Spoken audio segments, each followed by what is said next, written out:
So this update is coming a little bit later than normal, so I'm calling it 21/22 month update. But basically, thinking back the last like 3.5 months, it's Fontainebleau that stands out. That was an amazing time there. Definitely getting that V6 was great, on the very last day as well. Then getting another V6 at Wolfcrag, another nice moment. And I've actually got another 2 outdoor V6s I've got planned to do. One's like a traverse, and the other one is a slab.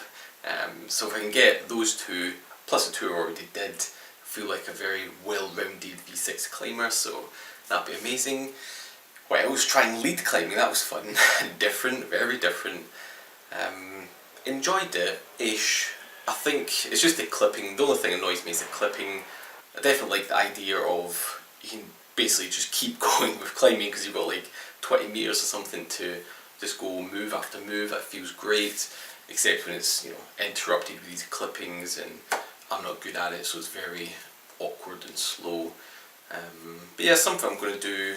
Wanted to do Frankenmuir climbing when I was there in Germany, didn't, but yeah, something I'm definitely going to do in the future because it was different, it was fun, I liked the flow. I think just generally for the last 3 months, 3.5, it's just been getting back into the swing of climbing. Compared to the last 3 months chunk, it was just these injuries and just did so little climbing, motivation dip, interest in bouldering just dipped as well. So I think this last 3.5 months has really ignited that again, getting back in the swing of things. Still only going like twice a week on average, looked at the stats, so that's still a bit low, need to get a bit higher still. But yeah, it's definitely creeping up there, enjoying it a lot more now. But yeah, so it's excellent. And these finger injuries are doing great, which I'm very pleased to say. The dip issues and the pip from last time, it's all gone. The only field strained when I'm like really pushing my max, but then it's gone like as soon as you stop straining it, so that's kind of like normal strain, as you'd say. And then the pulleys, pretty good. So I remember from the last update, I was basically saying they were on their way to mending, like, or basically almost perfect, like maybe 90% of the way there, and that's basically continued. So from that update, things just kept getting a little bit better and better and better, all through Fontainebleau, no issues whatsoever. And only recently, unfortunately, in the last little while, as I started to like push more intensely in the half crimp, a little bit of pulley troubles came back, but it's super minor. So basically, let's say I was on the fingerboard or the no hang, doing a really hard one, and basically afterwards, after the session, it felt tiny bit tender. Basically I had to like press the other pulleys to realise, this one is actually a little bit more tender, so we're talking quite small, and then it disappeared the next day. So I think that was a great little level to kind of feel around and know I'm right at that level. So I did that for another session at the same intensity, got the same kind of feeling, did that one more time just to kind of like confirm this is right on the edge, and yeah, back down for the next week, then slowly brought it back up. And now I'm going basically hitting PBs with finger strength with no issues whatsoever with the pips, dips and pulleys, so I think that is basically the definition of being recovered, which feels really good. And just a few more minor things, that kind of not really worth mentioning in any of the vlogs I did, but one thing from climbing Fontainebleau for 5 days on, most of the time I was using this shoe, this Tenaya Inti, and I got it a little bit bigger, just so it would be very comfortable and spend a lot of time in it, which is all fine for this part, but what turned out was that the heel, at the very top of it, it kind of digs into my Achilles tendon, and didn't really realise at the time, but kind of towards the last day of Fontainebleau, and then for the next month afterwards, I had this very consistent kind of soreness in my Achilles tendon, and yeah, it took like, so basically I never wore these shoes again, just switched them other pair, but it still took like a month for it to really disappear, so I'm not sure what went wrong, like what kind of damage was there. Was it like bruising of the tendon? No idea basically. But yeah, it took like a month for that to heal up. There was no like sign of bruising, but just putting on my other shoes took a month for them to feel back to normal, comfortable again. So yeah, I think the lesson there is just always wear the most comfortable or the most well-fitting shoes you can get your hands on. And so for me, that's those Scarpa Booster SEs. And the next thing was in here, my thumb, actually in both thumbs, right at the base. I think it's the decurvins or decurvins. Basically, it's like an inflammation of the tendon down here. And this was, or my self-diagnosis was just from doing too many like gripping with barbell weight training stuff. I think it was just doing too much of that, overstressing this tendon, and just looking up for like what you can do to it or to improve it. There's really not much out there, not much advice. It's really just stop doing those things and let it heal on its own, which I kind of did, cut back on strength training, or at least barbell based stuff.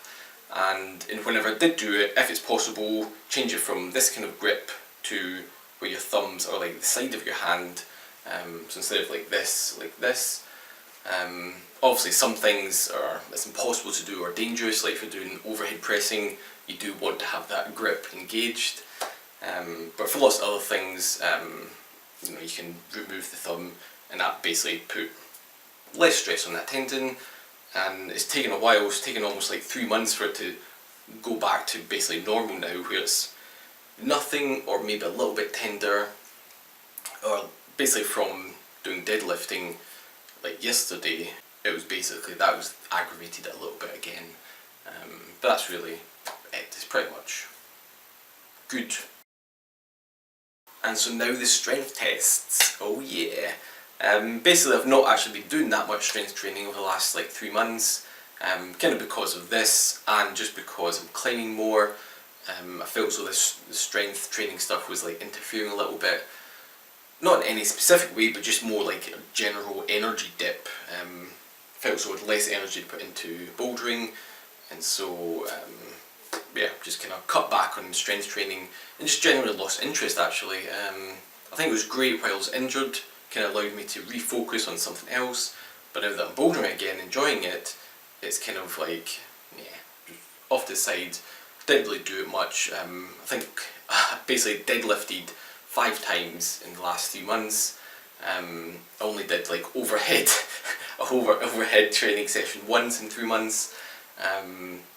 What else? Like pushing stuff. It was mostly doing dips. I was moving away from the bench press, so dips I think I did like 6 times in 3 months. And what else? Yeah, the pulling. Basically I split up into vertical and then horizontal, and I basically just alternate between those. So in total I did 12 sessions in 3 months, which, let's say if I pick like the pulling one, which usually do a 1-arm lat pull down, I basically did that once every 2 weeks, which, I mean, it was amazingly, it was still enough to see like maybe a kilogram improvement between sessions, or a rep of that weight improvement. But yeah, not great. This is definitely not enough to actually improve these things, but again, I'm fine with it, I'm happy, basically because bouldering is a priority, and so these things have to dip for me to have more energy to boulder. That's a fine trade for me. And now on to the specifics. So this is all in comparison to the 18-month update, whatever strength level I had there, this is what I'm comparing it to. So my deadlift was, well, basically I failed at 160 kilograms for 1 rep max. The best I did was 145 for like 3 reps. So my theoretical 1 rep max was probably like 150, and it's now down to, let's say, 140. Basically in the like 5 sessions I didn't go above 140 ever, basically because my form was breaking down. I felt so when I was doing it, my upper back was rounding, and it was kind of, or at least for me, I didn't feel as though there was any point pushing through in bad form basically. So I've not put in any time to either strengthen upper back or learn better technique, so it's just stayed at 140, and basically I can punch out 140 pretty fast, and I'm quite comfortable at that kind of double body weight level, so probably just keep maintaining that, maybe doing a little bit extra whenever I feel like it, but double body weight, I'm happy with that.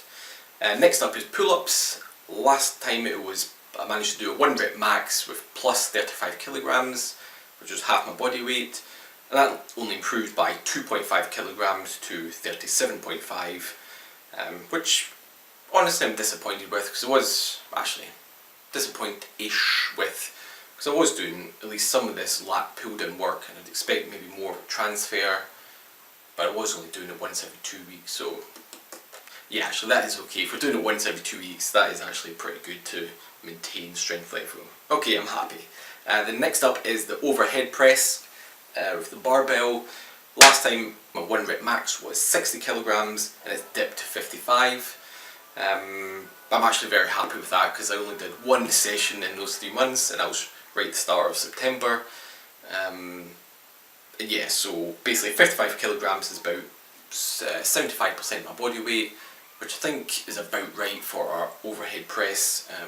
Not a push press, but just a static one, military press. So I think that's good enough. I probably won't train it much, just maintain it, and if it dips below 55 kilograms I'll give more effort just to bring it back up. And next up is the bench press. Last time it was 77.5 kilograms, and here I'm just doing a floor press, which is similar enough. And managed to get 76 kilograms there. So it's pretty much been maintained. And again, I think anything over 1 body weight is good enough for me at this stage. And if it dips below body weight, I'll start training it, but for now, it's definitely good enough. Single leg squat, basically 5 reps easily, once again. And the other one is the hanging leg raise to 90 degrees. Last time I managed 8 reps, or 8 or 9, this time 10, so it's roughly the same as it was then, and probably strong enough. Okay, next up is pinches. Wide and narrow. Wide is 7.5 centimeters, narrow is 3.7. Basically it stayed exactly the same with 22.5 kilograms. I can manage it for the narrow 10 seconds and the wide 8 seconds, so that's close enough, within a couple seconds of last time, so that's good. So now we're on to the very relevant finger strength stuff. Basically the half crimp on the Beastmaker 23mm edge. Last time it was minus 15 kilograms, and now we've got it to minus 11.25.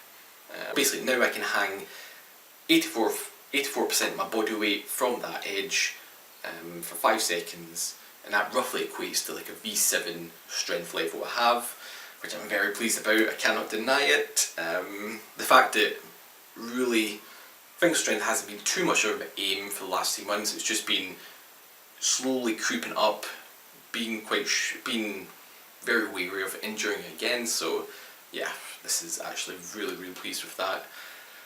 Next up is the 3-finger drag, and this last time was minus 7.5 kilograms from the same edge, and now it's down to 2.5 on each arm for 5 seconds. And so that's like a 5 kilogram improvement per arm in the 3 months, which again, very happy with. And next up is the middle 2 on the 30mm pocket in the Beastmaker, and this has went from minus 10 to minus 3.75, which is crazy. That's like a 6.25 kilogram improvement in 3 months, which is, I can't believe it. And I mean, there was a question in my head of if, let's say, training the 3-finger drag on the no-hang device, would that transfer to like climbing like 2-finger pockets and stuff? And at least here it's a pretty good hint that it does transfer, and it transfers quite well. The fact I'm a 2-finger, having not trained it at all ever, has improved the most here, so there must be very good transfer from the 3 drag. Yeah, and that is it for our strength test. Very happy with that. And going forward, kind of my short-term plan, within probably 2 weeks, yeah, probably start of January, I want to make a plan of how I can fit all these different movement exercises into a weekly routine, such that each one is getting worked or maintained, or basically I'm doing each movement once a week, and then I can choose basically, am I maintaining it, am I trying to push this one, and basically I can just adjust these kind of details, but I'll have a structure, a routine that I can then make sure each one is at least getting a little bit of work every single week. So I'm probably going to plan to do that at the start of January, probably do a video on it just to share what I'm doing, and yeah, that's kind of the immediate plan, but just in general, I think basically it's just climbing more. This is the plan. 2 times a week for the last 3 months. Want to push that up again, closer to 3 times a week, which seems to be a nice little spot to be in, where, you know, technique is constantly being reinforced. You never kind of dip, you're just on a roll. So I think, yeah, 3 times a week is what I need to aim for. And also been capping myself at like V4 to 6, basically A-line block, where I mostly go this V4 to 6 circuit of problems. I've been capping myself on that, just doing them all and not going any harder. Whereas now, because I've got V7 level crimp strength, I can allow myself to go a little bit higher and go up to the next one, which is V5 to 7. Yeah, so I think just do all those problems, master them, maybe try them in different ways of doing it. If it's like a dyno, maybe try static, etc. And probably once I've did those, I will focus a bit more on finger strength, trying to push it up to the next level. Yeah, because finger strength just seems to be something you always have to be doing, either maintaining or pushing a little bit, because it's just so important. It's the backbone of climbing. And yeah, so probably do that. And yeah, got those couple of V6s outdoors that I want to do. I've got them looked out, plus 2 V8s, which who knows if I will be getting to try them soon, but they're definitely on radar, and that is a sneaky aim of mine to get those, but we'll see. And yeah, thanks for watching, see you soon.